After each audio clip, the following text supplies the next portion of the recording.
Assalamualaikum warahmatullahi wabarakatuh. Sebelumnya yang terhormat dosen pengampu mata kuliah studi kelayakan bisnis, Ibu Anur Fitri Hayati, SPD MPD, dan seterusnya teman-teman yang berbahagia.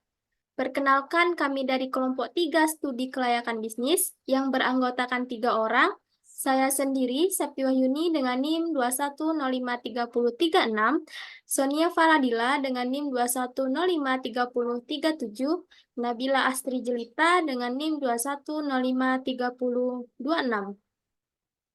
Adapun presentasi kami pada pagi hari ini yaitu mempresentasikan materi tentang eh, produk yang akan kami jelaskan yaitu tentang kepo atau keripik pelo, yang mana topik pembahasan kita yaitu yang pertama ikhtisar, yang kedua latar belakang dari produk, yang ketiga aspek hukum, yang keempat aspek lingkungan, yang kelima aspek pasar dan pemasaran, yang keenam aspek manajemen dan sumber daya manusia, yang ketujuh aspek keuangan, dan yang kedelapan aspek hukum, aspek ekonomi, sosial politik, dan AMDAL. Baiklah, di mana materi pertama mengenai ikhtisar yang akan dijelaskan oleh rekan saya Sonia Faradila. Kepada Sonia dipersilakan. Baik, terima kasih kepada moderator. Di sini perkenalkan nama saya Sonia Faradila. Di sini saya akan menjelaskan mengenai ikhtisar. Untuk nama usaha yang kami ambil itu sendiri itu kepo atau keripik pelo. Bidang industrinya yaitu makanan. Deskripsi usaha dan manfaat bagi konsumen yaitu sebagai sebuah usaha di bidang kuliner. Penulis menawarkan produk makanan yang unik berupa pelo olahan yang dijadikan keripik dan ditaburi bumbu antaka dengan berbagai rasa, yaitu ada barbecue, balado, jagung manis, dan jagung bakar. Produk ini hadir untuk memberikan kemudahan kepada konsumen yang sibuk dan lapar, sehingga mereka bisa menikmati cemilan lezat kapanpun mereka mau, terutama mahasiswa yang tinggal di sekitar area penulis dan masyarakat umum yang akan merasakan manfaat besar dari keberadaan produk yang penulis tawarkan. Yang kedua itu ada latar belakang bisnis. Kesehatan merupakan hal terpenting bagi kehidupan manusia. Salah satu cara untuk menjaga kesehatan adalah dengan memperhatikan makanan yang dikonsumsi. Bagi orang yang suka mengkonsumsi cemilan tentu akan berdampak buruk pada kesehatan, misalnya menambah berat badan, malas, mengantuk, gampang sakit, memicu munculnya penyakit diabetes ataupun penyakit gula darah. Oleh karena itu, perlu diproduksi makanan ringan atau cemilan yang bergizi dan berdampak positif bagi kesehatan fisik maupun psikis. Ubi jala orange atau pelo saat ini banyak diolah menjadi tepung, keripik mie, selai, pasta, dan berbagai produk kue. Keripik adalah makanan ringan atau snack food yang tergolong jenis makanan crackers, yaitu makanan yang bersifat kering, renyah, dan crispy, serta memiliki kandungan lemak yang tinggi. Pemilihan ubi jalar orange sebagai bahan baku keripik berdasarkan beberapa pertimbangan, yaitu ubi jalar orange memiliki karotenoid yang berfungsi sebagai provitamin A yang lebih tinggi dibandingkan yang ada pada ubi jalar putih maupun ungu. Menurut penelitian, terus penggunaan ubi jalar orange dalam pembuatan keripik ini akan menghasilkan warna kuning lebih baik dibandingkan jika menggunakan ubi jalar putih, sehingga diharapkan dapat meningkatkan penerimaan konsumen terhadap produk keripik ubi jalar orange. Kami tertarik untuk mengangkat ide usaha makanan ringan atau cemilan berupa keripik ubi jalar dengan nama usaha kepo atau keripik pelo. Yang selanjutnya itu ada aspek hukum. Untuk mendapatkan izin usaha perdagangan atau IUP, usaha makanan ringan kepo perlu mengajukan berkas-berkas yang diperlukan kepada instansi pemerintah yang relevan. Berkas yang diperlukan diantaranya itu ada fotokopi KTP pemilik usaha, yang kedua itu ada surat keterangan domisili, yang ketiga itu ada narasi usaha lain, dan yang keempat itu ada matres, serta yang terakhir itu ada stokmat. Setelah berkas diserahkan, petugas akan melakukan pemeriksaan langsung untuk memastikan kesesuaian dengan kondisi di lapangan. Jika semua persyaratan terpenuhi, izin usaha akan diberikan kepada usaha tersebut. Terus yang keempat itu ada aspek lingkungan. Dalam pelaksanaannya, itu ada 3 aspek lingkungan yang akan dibahas. Yang pertama yaitu lingkungan pesaing. Lingkungan pesaing merupakan usaha lain yang menawarkan produk atau layanan serupa dan memiliki dampak besar terhadap kesuksesan bisnis yang sedang dijalankan. Yang kedua itu ada lingkungan pelanggan. Penggunaan produk bisa menjadi indikator utama apakah produk disukai oleh konsumen, sehingga konsumen akan terus membeli produk tersebut. Penggunaan produk menjadi faktor kunci dalam mengajukan bisnis. Sasaran pasar untuk keripik ini adalah semua lapisan masyarakat, termasuk orang-orang yang gemar cemilan. Oleh karena itu, dapat disimpulkan bahwa minat konsumen terhadap produk olahan pelo ini sangat besar karena orang suka nyemil tapi malas makan nasi. Yang ketiga, itu ada lingkungan yang dekat. Bahan baku diperoleh dari pedagang di pasar tradisional yang berdekatan dengan fasilitas produksi, mempermudah pengandalian kualitas bahan. Saat ini, konsumen cenderung menyukai makanan cepat saji yang memiliki nilai gizi tinggi dan tidak mengandung bahan pengawet sehingga aman dikonsumsi oleh semua orang. Yang kelima itu ada aspek pasar dan pemasaran. Untuk analisis aspek pasar, dari ide bisnis yang akan kami angkatkan yaitu keripik pelo, melihat sangat tingginya market potensial yang ada. Ini dapat dilihat dari tingginya konsumsi cemilan di Indonesia. Menurut ukmindonesia.id, pasar keripik di Indonesia diprediksi akan tumbuh 5-7% per tahun. Yang kedua itu ada analisis aspek pemasaran. Strategi pemasaran yang akan kami lakukan yaitu secara online dan offline. Secara offline itu kami akan dibukakan ada tokonya, dan secara online Kepo akan mempromosikan produknya menggunakan media sosial seperti Instagram, Facebook, WhatsApp, TikTok, dan lain sebagainya. Dalam analisis aspek pasaran pemasaran itu terdapat analisis SWOT, di mana analisis SWOT itu sendiri itu ada strength atau kekuatan. Itu ada yang pertama itu kekuatan dari usaha keripik pelo atau Kepo itu yang pertama ada biaya modal yang rendah, biaya produksi rendah, produk awet atau tahan lama, harga produk terjangkau, dan produk memiliki rasa yang bervariasi. Yang kedua itu ada weakness atau kelemahan. Yang pertama itu produk akan menjadi alot jika terlalu lama dalam keadaan terbuka. Yang kedua, produk akan menimbulkan bau yang tidak sedap jika sudah lama. Yang ketiga itu ada opportunities atau peluang. Ya, peluang dari keripik pelo itu sendiri yang pertama itu digemari masyarakat karena cemilan ringan. Yang kedua, menyasar lapisan masyarakat yang butuh cemilan praktis dan mudah dibawa ke mana-mana. Yang ketiga, bisa menjual sebagai reseller. Yang keempat, lokasi usaha yang strategis dengan keramaian, produk bisa dijual di rumah, dititipkan ke warung, dan mempromosikannya melalui media sosial. Yang keempat itu ada threats atau ancaman. Ancaman yang akan dihadapi Kepo itu sendiri yaitu konsumen mudah bosan, dan banyaknya kompetitor, serta harga bahan baku yang tidak stabil. Di dalam aspek pasaran pemasaran juga ada yang namanya bauran pemasaran. Bauran pemasaran yang pertama yaitu ada produk. Keripik yang biasanya berbahan baku utama buah pisang ataupun singkong, kali ini Keripik Pelo melakukan inovasi dengan pembuatan bahan baku utama umbi pelo atau ubi jalar. Kepo selain dengan kekhasannya berbahan baku utama ubi jalar, orange, namun juga memiliki varian rasa diantaranya ialah original, balado, jagung manis, jagung bakar, keju manis, dan barbecue. Adapun keunggulan produk makanan ini ialah menggunakan bahan baku ubi jalar orange yang mudah didapatkan di mana-mana dengan harga relatif murah. Yang kedua itu ada price atau harga. Price merupakan strategi yang menentukan harga agar hanya tersebut tidak membuat konsumen kita kabur dan tidak juga membuat kita rugi. Untuk produk Kepo akan dibanderol dengan harga 10.000 per kemasan. Yang ketiga itu ada price atau tempat. Keripik Pelo saat ini itu berada di Jalan Cendrawasih, Air Tawar Barat, Kota Padang. Yang keempat itu ada promotion atau promosi. Wilayah pemasaran terletak di Kota Padang untuk saat ini, namun akan diperluas hingga menjangkau seluruh wilayah Indonesia. Target konsumen adalah mahasiswa, khususnya di Universitas Negeri Padang. Strategi promosi yang dilakukan yaitu direct selling, dan secara online menggunakan media sosial seperti Instagram, WhatsApp, TikTok, dan lain-lain. Serta Keripik Pelo juga membuat kemasan produk yang menarik dengan memberikan pengalaman emosi bagi konsumen sehingga konsumen tertarik untuk melakukan pembelian terhadap produk Keripik Pelo. Yang kelima itu ada people atau orang.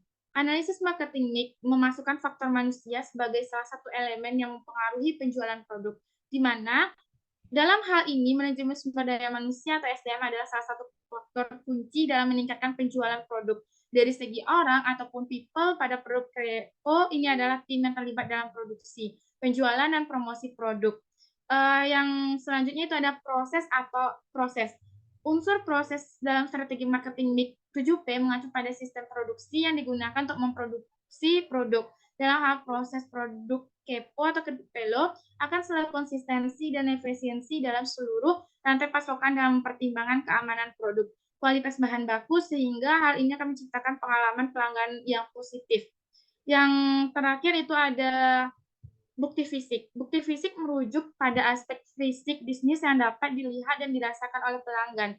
Ini termasuk desain toko, tampilan produk, serta fasilitas dan layanan yang ditawarkan. Beberapa bukti fisik tersebut nantinya akan sangat penting dalam mempengaruhi minat konsumen terhadap produk keripik pelo sendiri. Mungkin itu saja yang dapat saya jelaskan. Saya kembalikan kepada moderator. Baik, terima kasih kepada Sonia. Materi selanjutnya mengenai aspek teknis dan teknologis yang akan dijelaskan oleh saya sendiri. Di mana dalam aspek teknis dan teknologis bisa kita lihat dari lokasi bisnis dan aspek bisnis. Yang pertama dari lokasi bisnis, di mana tempat yang menjadi lokasi bisnis pada produk ini yaitu berada di Jalan Enggang dan sekitaran lingkungan Universitas Negeri Padang. Lokasi ini sangat strategis untuk mencapai target pasar pada usaha pada produk ini sesuai dengan yang menjadi target pasar penulis yaitu mahasiswa dan masyarakat selingkungan Universitas Negeri Padang. Selanjutnya mengenai aspek teknis. Dalam aspek teknis ada beberapa hal yang harus dianalisis, di antara lain yang pertama yaitu adanya produk atau jasa yang akan dijual. Nah, di sini kami akan menjual keripik pelo, menawarkan produk yang berkualitas dan kami akan memperhatikan hal-hal seperti yang pertama desain produk, yang kedua spesifikasi produk, dan yang ketiga pengujian produk. Lalu aspek teknis yang kedua yaitu ada proses produksi. Nah, dalam proses produksi ini kami memperhatikan karena dari proses produksi ini akan menentukan produk yang akan kami jual. Yang pertama yaitu adanya strategi produksi, yang kedua adanya proses produksi, dan yang ketiga tata letak dari pabrik. Nah, aspek teknis yang ketiga yaitu adanya operasional bisnis, di mana sistem manajemen inventaris untuk melacak pergerakan bahan baku dan proses produk jadi, di mana sistem kontrol kualitas untuk memastikan kualitas produk yang dihasilkan. Baik, materi selanjutnya tentang aspek manajemen dan sumber daya manusia. Yang pertama, aspek manajemen. Aspek manajemen terdiri dari ciri manajemen pengusaha dan tujuan perencanaan. Nah, yang pertama, ciri manajemen pengusaha, di mana usaha ini adalah usaha kecil karena kami selaku pemilik, pengawas, direksi, serta manajemen dan pelaksanaannya merupakan departemen yang ada. Yang kedua yaitu adanya tujuan perencanaan. Bentuk perencanaannya antara lain yang pertama yaitu perencanaan jangka panjang, yaitu agar produk ini dapat diterima oleh masyarakat sehingga dapat menembus pasar lokal, nasional, bahkan internasional. Yang kedua yaitu adanya perencanaan jangka menengah, yaitu terus meningkatkan kualitas, inovasi, dan kreativitas. Dan yang ketiga adanya perencanaan jangka pendek, yaitu agar penjualan tahun ini dapat terus meningkatkan sehingga memperoleh laba yang besar. Selanjutnya, aspek sumber daya manusia. Yang pertama yaitu perencanaan sumber daya manusia. Perencanaan yang akan kami tetapkan adalah perencanaan top-down, di mana penentuan kualitas dan kuantitas sumber daya manusia yang akan direkrut telah disesuaikan dan dengan rencana yang menyeluruh baik untuk jangka pendek, jangka menengah, maupun jangka panjang. Pada tahap awal ini, jumlah tenaga kerja yang saya rencanakan adalah sebanyak 3 orang yang terdiri dari adalah sebanyak 4 orang yang terdiri dari manajemen utama, manajer utama, yang kedua manajer keuangan, yang ketiga divisi produksi, dan yang keempat divisi pemasaran. Nah, di mana deskripsi dari keempat tenaga kerja tersebut, yang pertama ada manajer utama, di mana manajer utama ini bertugas untuk mengkoordinasi usaha yang mengatur jalannya usaha dan mengkoordinasikan anggotanya. Yang kedua yaitu manajer keuangan. Nah, di mana manajer keuangan ini menugas untuk mengkoordinasikan kegiatan keuangan perusahaan dan pengawasan, serta pencatatan atas kegiatan keuangan. Yang ketiga yaitu ada divisi produksi. Nah, divisi produksi ini memproduksi barang atau produk dan menjaga kualitas produk, serta menentukan alat yang tepat dalam pengembangan produk. Yang keempat ada divisi pemasaran. Nah, divisi pemasaran ini bertugas untuk merencanakan pemasaran produk, serta menetapkan strategi pemasaran, mencari pembeli, kondisi pesaing, dan berbagai masalah eksternal. Nah, selanjutnya adanya keselamatan kerja. Nah, program keselamatan kerja sangat penting agar setiap karyawan dapat bekerja secara efektif dan efisien. Selain itu dapat meningkatkan produktivitas. Untuk itu, program keselamatan kerja yang diberikan adalah memberi jatah waktu libur selama 1 hari kepada karyawan setiap minggunya. Baik, materi selanjutnya mengenai aspek keuangan, di mana aspek keuangan pada produk atau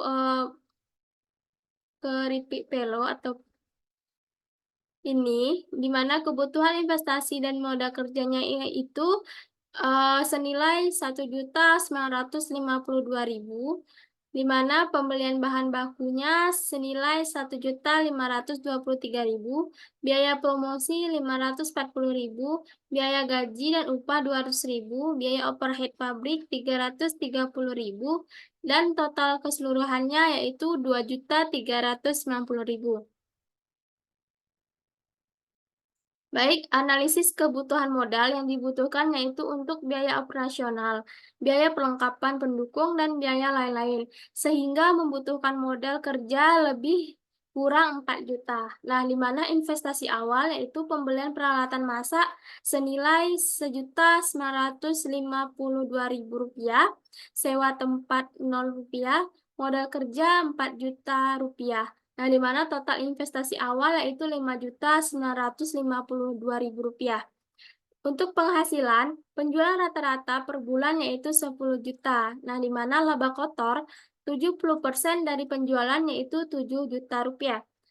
Dan biaya operasional tetap per bulan, yang pertama yaitu gaji karyawan yaitu 2 juta rupiah, sewa tempat Rp0, dan biaya lain-lain 1 juta rupiah, dengan total biaya operasional tetap yaitu Rp1.200.000. Untuk payback period, di mana hitungan bulan investasi awal dibagi dengan penghasilan bulanan dikurang biaya operasional tetap. Nah, di mana Rp5.950.000 dibagi 10 juta dikurang 1.200.000,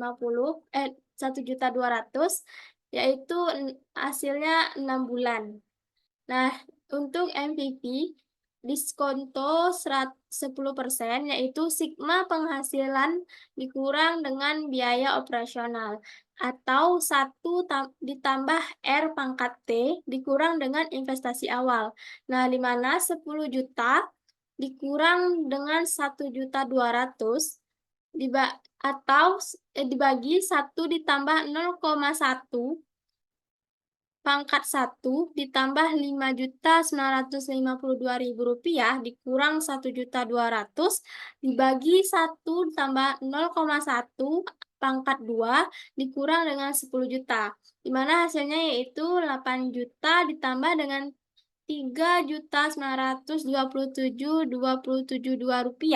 dikurang 10 juta, di mana hasilnya yaitu 1.927.272 rupiah untuk hasil NPV-nya.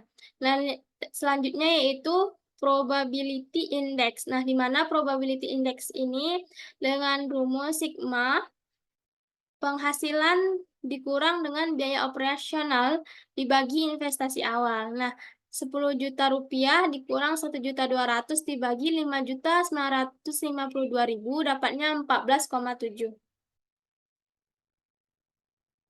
Untuk IRR, perhitungan menggunakan rumus MVP dengan berbagai tingkat diskonto hingga mendapatkan MVP yang mendekati 0. Dalam kasus ini, IRR sekitar 14,7%. Dengan analisis ini, dapat disimpulkan bahwa usaha kepo atau keripik pelo memiliki payback period sekitar 6 bulan, MVP sebesar 1.927.272 rupiah, profitability index sebesar 14,7 dan IRR sekitar 14,7%.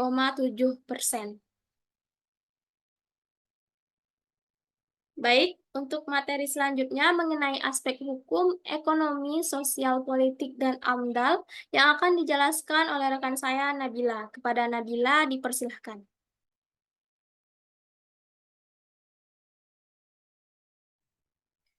Baik, terima kasih kepada moderator. Di sini saya akan melanjutkan penjelasan mengenai aspek hukum, ekonomi, sosial, politik, dan AMDAL. Yang pertama yaitu aspek hukum. Di sini terdapat tiga aspek hukum ya dalam penjualan. Yang pertama yaitu perizinan. Usaha kepo atau keripik pelo perlu memperoleh izin usaha pangan dari pemerintah daerah yang meliputi izin kesehatan dan izin usaha. Hal ini memastikan kepatuhan terhadap peraturan keamanan pangan dan kewajiban perpajakan. Yang kedua yaitu kekayaan intelektual. Produksi kepo atau keripik pelo harus mempertimbangkan untuk mendaftarkan nama merek, logo, desain, dan kemasan untuk mencegah penggunaan tanpa izin dan melindungi kekayaan intelektual. Yang ketiga yaitu hukum ketenagakerjaan. Usaha ini harus mematuhi Undang-Undang Ketenagakerjaan mengenai hak-hak karyawan, kondisi kerja, dan persyaratan upah minimum. Yang kedua yaitu mengenai aspek ekonomi. Terdapat beberapa juga aspek ekonomi diantaranya yaitu yang pertama biaya awal. Biaya awal, investasi awal untuk usaha ini mencakup peralatan, bahan-bahan, dan biaya pemasaran.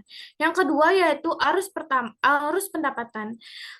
Usaha ini menghasilkan pendapatan melalui penjualan produk keripik pelo yang dapat dijual di berbagai saluran seperti supermarket, pasar online, atau langsung ke konsumen.